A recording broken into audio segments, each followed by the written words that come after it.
Bitcoin is hitting 2019 highs and the momentum keeps going. So are we going to see a repeat of 2017 when Bitcoin was seen as stealing gold's thunder?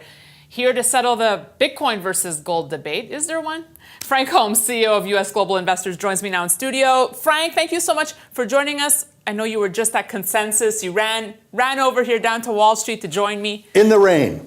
Thank you. I didn't know it was raining out, so I appreciate that. Look at Bitcoin go. Is it back? Well, you know, Bitcoin peaked when they came up with the futures market. And Bitcoin bottomed when JP Morgan came out with their coin. So they trash talked Bitcoin all the way down until February of this year when they unleashed their coin. All of a sudden we had a bottom in Bitcoin. But what's important during this whole year is that even though the price fell 80 to 90% depending on the coins, you had an increase of wallets that are people buying Bitcoin. And that's always gets ready for the next bull cycle. And that most of this correction was not because of debt leverage, like a housing crisis or other events we've had where they last 4 years. So this one can be a year, and we're slowly climbing out of it. And it's becoming an alternative asset class like gold. What do you think is fueling it? I read, one analyst who suggested that because of the mounting Chinese-US trade war, a lot of Chinese are looking to get their money out of China, putting it in Bitcoin, and this is what's really fueling it right now.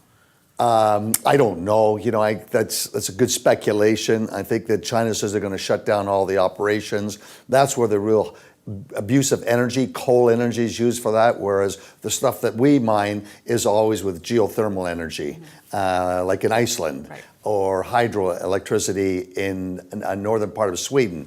But I think that I recommend to people all times that Bitcoin is not an alternative to gold. And I'm happy you're bringing this up because I'm sure you've seen the hashtag drop gold, and there's this debate, or they were promoting, leave your gold, it's a thing of the past, Bitcoin is the future.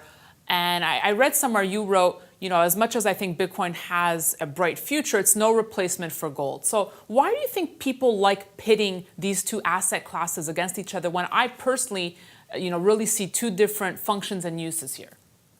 I think there's a whole audience of ignorant millennials. Okay. I really think, from having work habit problems that I find out from people trying to hire them, for the whole world is sort of rebellion against anything and everything.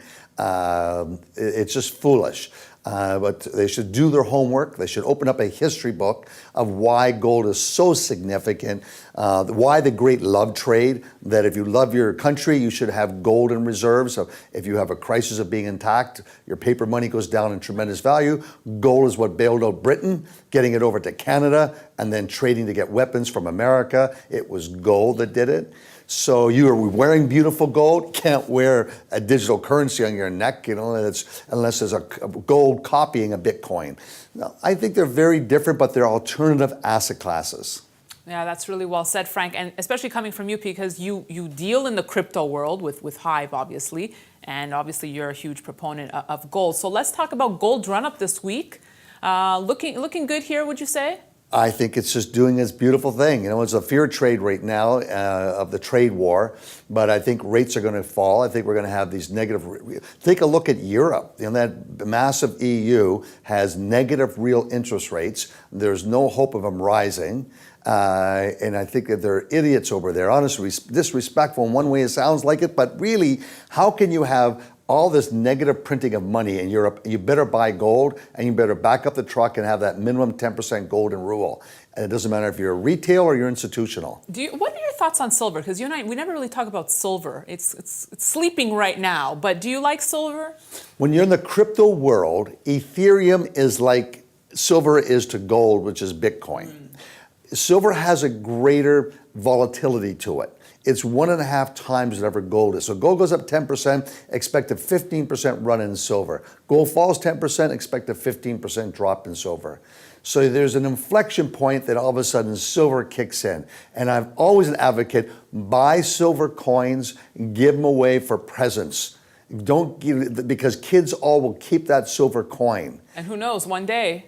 And if you were like in Cyprus, you couldn't get your ATM machine, guess what? Those silver coins gave you economic power. Frank, finally, I know you were just at Consensus. What was the vibe like there? Tell us, was there great energy? Was it like other years? No, it was subdued. So This we're not is quite there yet. no, it's good. It's subdued because you've come out of the trough and people are still War wounds, fragile. war wounds. They don't so it's like believe it. PDAC 2012. Yes, and so I think this is a positive sign for the cryptocurrencies all to trade higher. What happens when Facebook comes out with their cryptocurrency?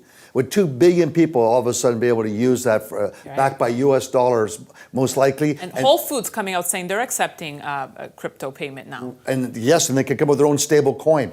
It's just a matter of time. Who wins in this race? I don't know. But remember Ask Jeeves when the internet first started? Well, that's history. Yahoo, well, that's history. Google won. So I don't know who's going to win in this race, but digital money is of the future. Wow, you just brought me back to 1999.